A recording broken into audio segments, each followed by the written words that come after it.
Trump साहब China पहुंच गए हैं और चाइना का विज़िट बहुत सिग्निफिकेंट है, बहुत से हवालों से सिग्निफिकेंट है।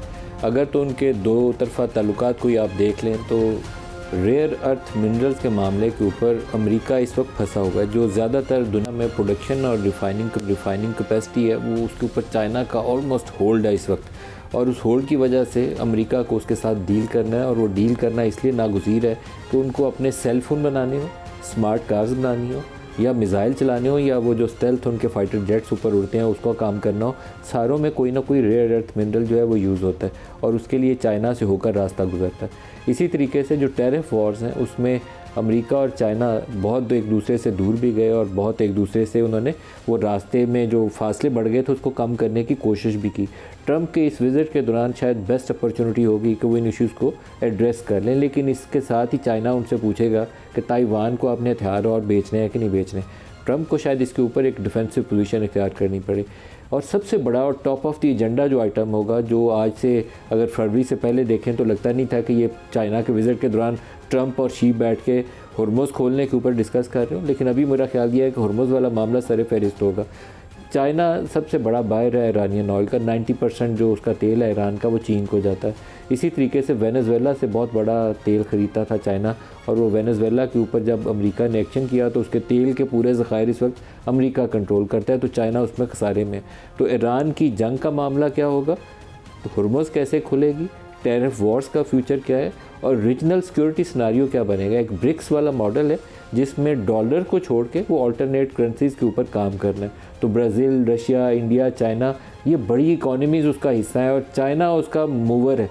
बेसिकली चाइना अगर आगे चलता है तो वो बाकियों को लेके आगे चल सकता है। चाइना एक मिलिट्री कन्फ्रंटेशन वाली अप्रोच कभी नहीं अपनाता, लेकिन उससे हट के वो सारा कुछ अपने आप को आहिस्ता आहिस्ता आहिस्ता आहिस्ता अपनी इंग्रेस बढ़ाने की कोशिश कर रहे हैं। तो इस वक्त ट्रंप को चाइना की ज़रूरत है। शायद वो पहला मौका होगा जिसमें बड़ी स्ट्रॉन्ग रियलाइजेशन होगी वाशिंगटन के अंदर कि अगर हमने चाइना से अच्छी कोई डील ना की तो अमेरिका के लिए आगे बढ़ना दुनिया में मुश्किल हो जाएगा। तो क्या अनफोल्ड होगा इस विज़िट के नतीजे में इन 3 दिनों में कि वो चीन के हालात, चीन के भी फ़ायदे में जाए, अमेरिका के भी फ़ायदे में जाए, और इस इलाके की जो सूरत हाल है उसमें भी कुछ बेहतरी के आसार नज़र आने शुरू हो जाए। आदिल नजम साहब, चाइनीज़ विज़िट ट्रंप साहब का आप क्या एंटिसिपेट करते हैं आउटकम्स? देखिए, एक तो आउटकम होगी जो साइन होगी, जो कुछ एग्रीमेंट्स वगैरह होंगे। ट्रंप साहब जो हैं कोशिश करेंगे कि वो हाईलाइट करें कि जी इससे इकोनॉमिक बड़ा कुछ निकला है। आप देखेंगे जिस तरह उन्होंने अपना वफ्द बनाया और जो बार बार बार बार उसको वो हाईलाइट कर रहे हैं कि जी मेरे साथ इतने सीईओज हैं, और सारी जो अमेरिकन मीडिया है वो भी उसी को हाईलाइट कर रहा है, एक्सियोस ऐसे। तो उसका पर्पज़ ये है टू डेमोन्स्ट्रेट कि जी हमारा मेन पर्पज़ इकोनॉमिक है और स्ट्रेटिजिक और पावर नहीं है, इंक्लूडिंग जो ईरान में हो रहा है। हालांकि और top of the thing I think Iran का मसला ही होगा, लेकिन अमेरिका की तरफ से आपको जो निकलेगा वो उसके बारे में मिलेगा। जो इम्पोर्टेंट चीज़ें होंगी मेरे ख्याल में वो होंगी जो हमें नज़र नहीं आएंगी, लेकिन जो इस दौरे से निकलना, they will come out of this, लेकिन वो हमें उस बयान में नज़र नहीं आएगी। और वो ये है कि जो दुनिया का एक ग्लोबल इंस्टीट्यूशनल और पावर शिफ्ट है, ये इस दौरे की अहमियत उसमें है। ये दौरा जो है ये डोनाल्ड ट्रंप का, अमेरिका के सदर का चीन का दौरा है। मतलब कहने का ये है कि ये वैसा नहीं है जैसे निक्सन गए थे। इन अ वे, जिस तरह आई हैव बीन सेइंग कि Beijing is the new Washington, जो एक बड़ा कैपिटल होता है जहां सारे जाके सलाम करते हैं, ये अभी उस लेवल का तो नहीं है, लेकिन in a way it is a shift towards that. Trump साहब जो हैं वो यकीनन एक निस्बतन, खैर let me put it, America कमज़ोर हो या ना हो, चीन जो है बहुत ज़्यादा मुस्तहकम है बनिस्बत, फॉर एग्जांपल जब पिछली बार डोनाल्ड ट्रंप वहाँ गए थे 2017 में।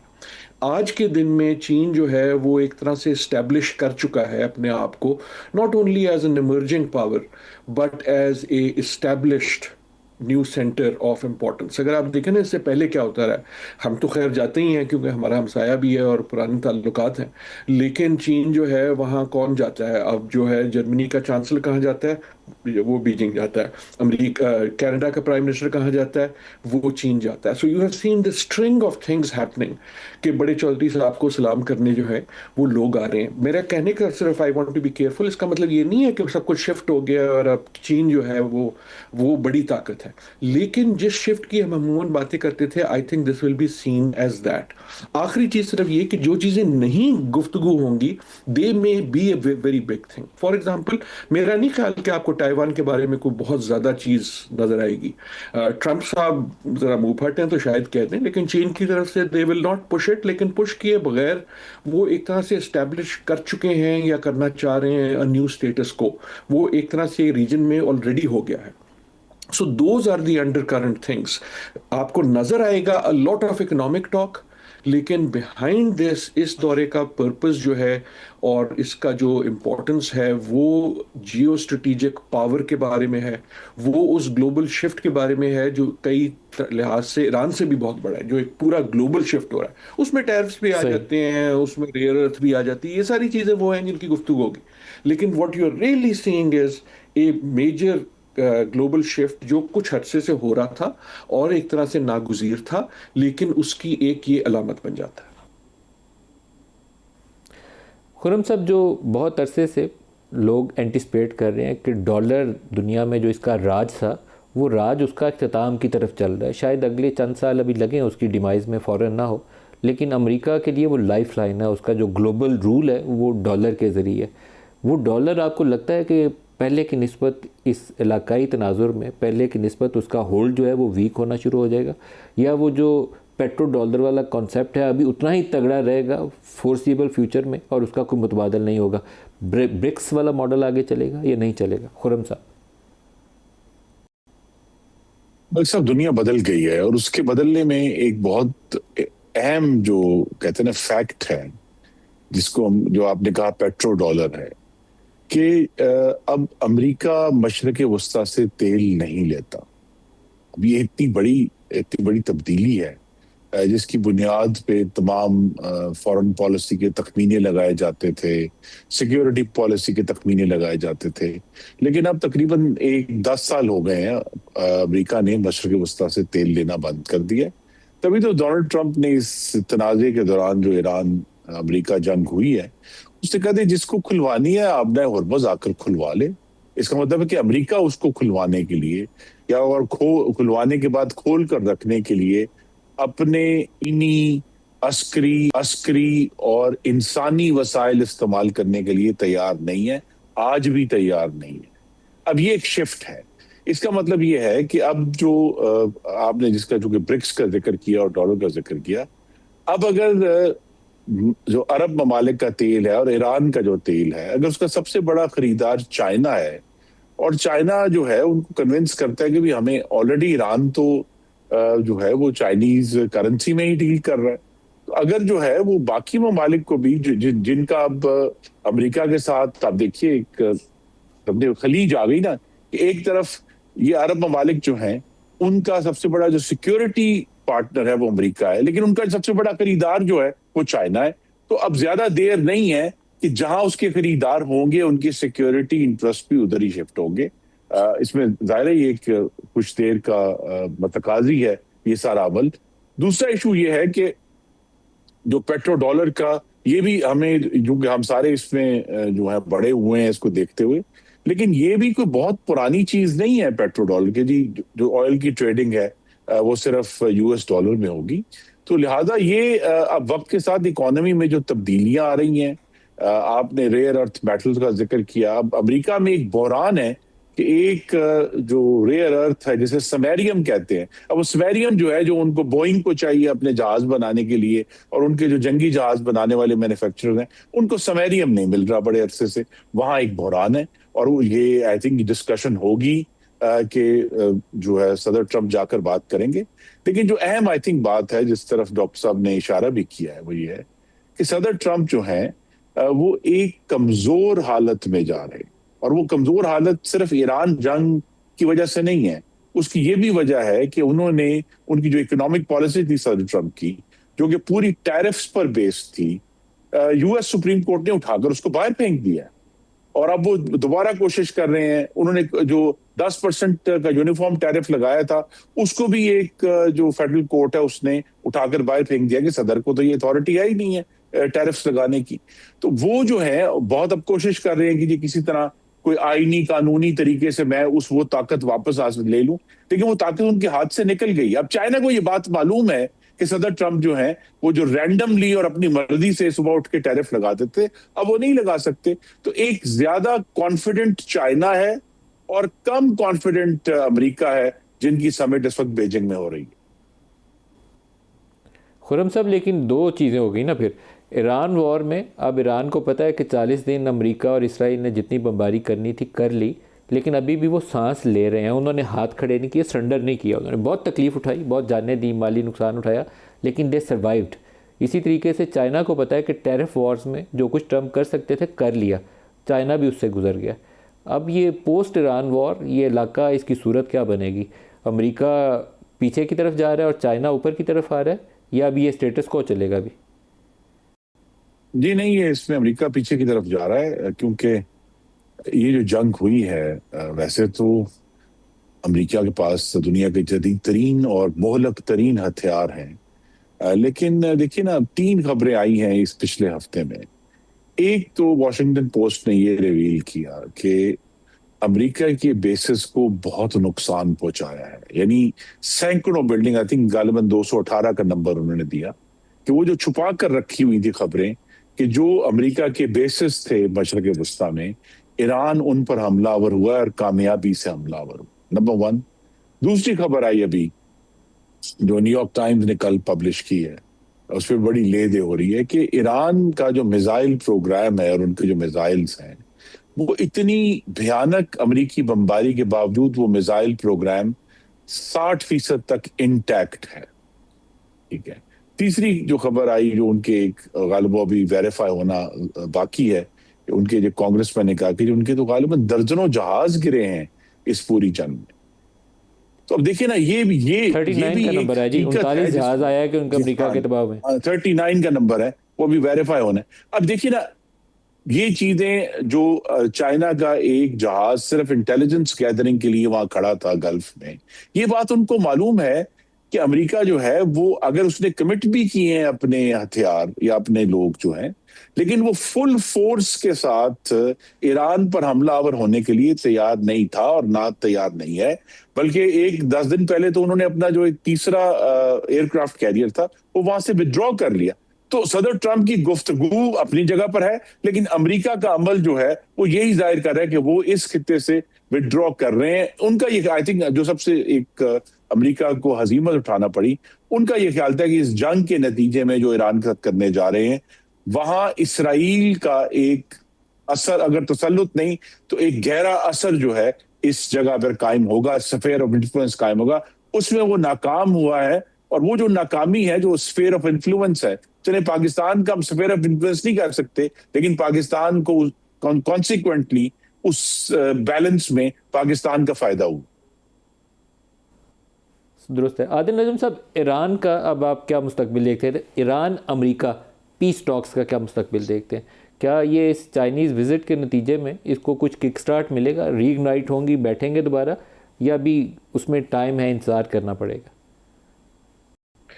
नहीं, हो सकता है, लेकिन ये जो कई बार सोच होती है ना कि इस इवन इफ अगर ईरान का मसला जो है टॉप ऑफ माइंड हो, तो वो वहाँ हल होगा और इस सारे दौरे का असली मकसद वो है, that I do not believe. लेकिन यकीनन हो सकता है। मैं बताता हूँ क्यों हो सकता है। देखिए, ट्रंप साहब का इस वक्त जो एक मसला हो गया है या अमेरिका में डिस्कस हो रहा है कि एक तो वो कान के कच्चे हैं, जो आखिरी बात सुनते हैं उसी को बस वापस रिपीट कर देते हैं। दूसरा, he does not have reasonable advisers around him. वो सारे जो है अब इतनी एक खुशामद की एक वो बन गई है, और हम जानते हैं कि ये कैसे होता है। लेकिन जब ट्रंप जैसा आदमी और हर शख्स जो है वो कहे कि जी आपकी आंखें जो है वो हेमा मालिनी से मिलती हैं या जो भी है, तो आप उसको बिलीव करना शुरू करते हैं। So there is a real crisis of advice.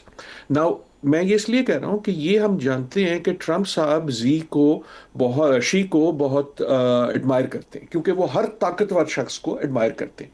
2017 में जब वो चीन गए थे तो उस दौरे ने उनका बिल्कुल एक बहुत ड्रामेटिक शिफ्ट किया था, क्योंकि उनके लिए मिलिट्री परेड हुई। उन्होंने देखा कि यार इनके पास तो बहुत ज़्यादा खिलौने हैं। उन्होंने जब साइज देखे चीज़ों के, तो he his view of China and Xi change dramatically.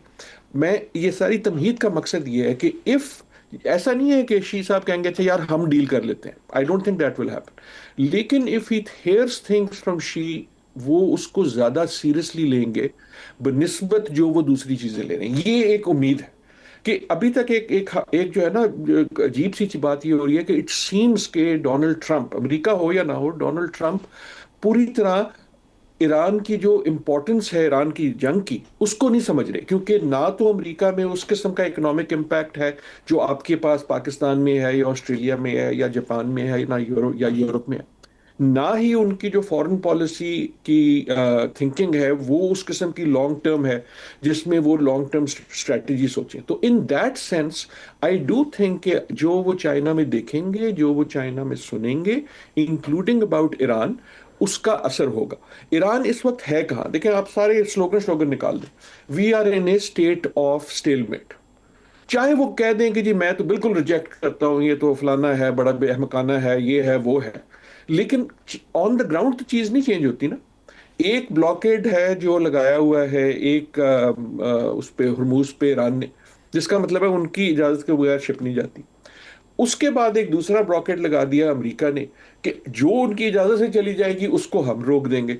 ये सी है ना। सो इन अ वे दोनों जो हैं वो ब्लॉकेट हटाने की ताकत नहीं रखते, लेकिन एक तरह से उन्होंने उसको स्टेलमेट कर दिया। उस स्टेलमेट की कीमत जो है वो बाकी दुनिया दे रही है इन इन इन द इकोनॉमिक इम्प्लीकेशंस वगैरह।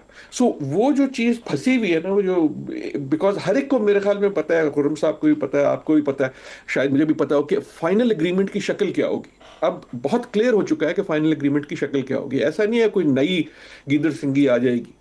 मसला ये है कि इसकी पॉलिटिक्स कैसे मूव होती है कि डोनाल्ड ट्रंप जो है वो अपना अपना ही स्टेप्स बैक अ बिट। और स्टेप्स बैक का मतलब ये नहीं है कि वो हार मान ले। स्टेप बैक का मतलब सिर्फ ये है कि वो जिस किस्म की तस्हीक करते हैं ईरान की, और उनसे जो सरेंडर किस्म की चीज मानते हैं जो ईरान देने को तैयार नहीं है, उससे वो पीछे हट जाए। So that I do think can happen with China. China के हवाले से एक मुझे इजाजत दीजिए, बहुत सारा तबसरा ये हो रहा है कि जिस तरह चाइना को बहुत ज्यादा इंटरेस्ट है, खुसूसन अमेरिकन प्रेस और ट्विटर पे आपको सिर्फ अमेरिकन ही मिलती है, तो वो एक नैरेटिव बिल्डिंग हो रही है कि एज इफ चाइना जो है ना बहुत ज्यादा डिपेंडेंट है ईरान पे। दैट इट इज ट्रू कि China is the biggest importer of oil in the world. It is true कि चाइना जो है वो ईरान का ऑयल लेता है, लेकिन इट इज ऑल्सो ट्रू कि दुनिया में जो सबसे बड़ा ऑयल के रिजर्व्स हैं, रिजर्व्स मीनिंग जो इमीडिएट रिजर्व्स हैं जमीन के अंदर नहीं, वो चाइना के पास है। इट इज ऑल्सो ट्रू कि चाइना का एनर्जी इंफ्रास्ट्रक्चर बहुत अरसे से उन्होंने चेंज कर दिया। हम जब अजीब अजीब बातें कर रहे थे, वो बहुत पहले से रिन्यूएबल उनकी एक is a very significant part, hydro is a very significant part. तो ऐसी डिपेंडेंस नहीं है जो उनकी ईरान पे डिपेंडेंस, जिसको हम डिपेंडेंस सुनते हैं अमेरिका से, वो एक तरह से स्ट्रैटेजी है। वो ये नहीं है कि वो ईरान से तेल इसलिए लेते हैं कि वो चीप है, वो इसलिए है कि यूएस की जो सैंक्शंस हैं चीन उसको डिफाई करता रहा है। ये आज की बात नहीं है, चीन उसको डिफाई करता रहा है। और चीन ने अभी भी कह दिया है कि मेरे ख्याल में तुम्हारा जो ये देव मेड इट क्लियर कि जो ब्लॉकेड है वो उसको नहीं मानते। तो ये सारी चीजें बात जरूर होंगी, लेकिन it is not as if the primary purpose of the negotiations is कि ईरान का हल निकले। आई डू होप कि डोनाल्ड ट्रंप साहब जब तक वापस आए तो his view on Iran has changed, because जो चीजें वो सुनेंगे और देखेंगे चीन में। अच्छा खुर्रम साहब, जो ईरानियन मसला है, बहुत से नाकदीन पिछले 15 रोज़ से सारा चाइनीज़ विज़िट के साथ जोड़ रहे थे कि इस विज़िट के आगे पीछे इस मसले को हल होना चाहिए। अब वो विज़िट शुरू हो गया, 3 दिनों में 15 तो मुकम्मल भी हो जाएगा। आपकी अपनी क्या एक्सपेक्टेशन है? क्या दोबारा इस्लामाबाद में बैठक सज रही है? क्या ईरान जो है न्यूक्लियर के ऊपर कंसीड करना पड़ेगा ईरान को, जैसे ट्रंप को बाकी इशूज़ से पीछे हटना पड़ेगा, सैंक्शंस हटानी पड़ेंगी, एसेट्स उनके अनफ्रीज करने पड़ेंगे, तो न्यूक्लियर के ऊपर ईरान को भी पीछे हटना पड़ेगा? आपकी क्या एक्सपेक्टेशन है? जी, मेरी तो तवक्को है कि इस्लामाबाद में एक और राउंड होगा। क्योंकि उसके बगैर मामलात उस तरफ एक मुस्तकिल हल की तरफ नहीं जाएंगे। और उसके बावजूद भी ज़ाहिर इशू रहेगा कि क्या जो चीन का पोस्चर है इस वक्त कि वो पाकिस्तान के पीछे खड़ा होके इस प्रोसेस को सपोर्ट करे, वो खुद आगे आने के लिए या कोई रिसोर्सेज कमिट करने के लिए बराह रास्त तैयार नहीं है। इसका मतलब यही है कि इस वक्त पाकिस्तान की मीडिएशन ही जो है वो फील्ड में है, और इसी के जरिए जो है, और सदर ट्रम्प ने उसकी अब तमाम तरह जो खबरें आई हैं इसराइल स्पॉन्सर्ड, उसके बावजूद सदर ट्रम्प ने वेरीफाई कर दिया कि पाकिस्तान ही प्रिंसिपल्स मीडिएटर है। तो ये मीडिएटर का इस वक्त आई थिंक रोल थोड़ा सा और कदम आगे बढ़ाना होगा। एक फेस सेविंग प्रपोजल जो है उसको उसकी तरफ दोनों साइड्स को नज करना है। और आपने बिल्कुल दुरुस्त कहा कि ईरान को कमिट करना होगा। ईरान की कोशिश ये है कि उसकी जो तकलीफ है, मुआशी तकलीफ है, और उसकी वजह से जो दुनिया को तकलीफ है अपना हुर्मुज़ को ब्लॉक करने की, कि मुआशी मामलात पर पहले एक अंडरस्टैंडिंग डेवलप हो जाए, और फिर जो मुश्किल मामलात हैं उसको वो फिर डिले भी कर सकते हैं या दूसरी स्टेज पे ले जा सकते हैं।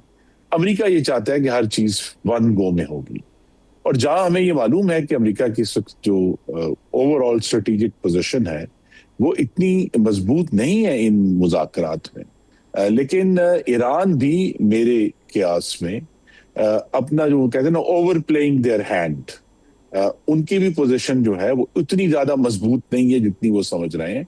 तो ईरान को भी इस पे जरूर गौर करना है कि उन्होंने किस तरह इस सारे मामले से निकलना है और अपने मुल्क में इस खित्ते में अमन लेकर आना है और अपने मुल्क की जो मईशत है उसको नॉर्मलाइज करना है। बाकी मुस्तकबिल तो बहुत तवील एक गेम है जो सारे लोग खेलेंगे, और अभी मालूम नहीं है कि चीन जो है किस हद तक अपनी पावर प्रोजेक्शन दुनिया में शुरू करेगा, क्योंकि चीन सवाए साउथ चाइना सी के और कहीं अपनी अस्करी ताकत जो है उसको प्रोजेक्ट नहीं करता। तो चीन का जो पोस्चर है आने वाले सालों में वो एक अननोन इस वक्त क्वांटिटी है। तो इसलिए ये इस्लामाबाद में ही एक नशिस्त होगी, मुझे मेरी तवक्को है, बहुत ज्यादा देर नहीं है।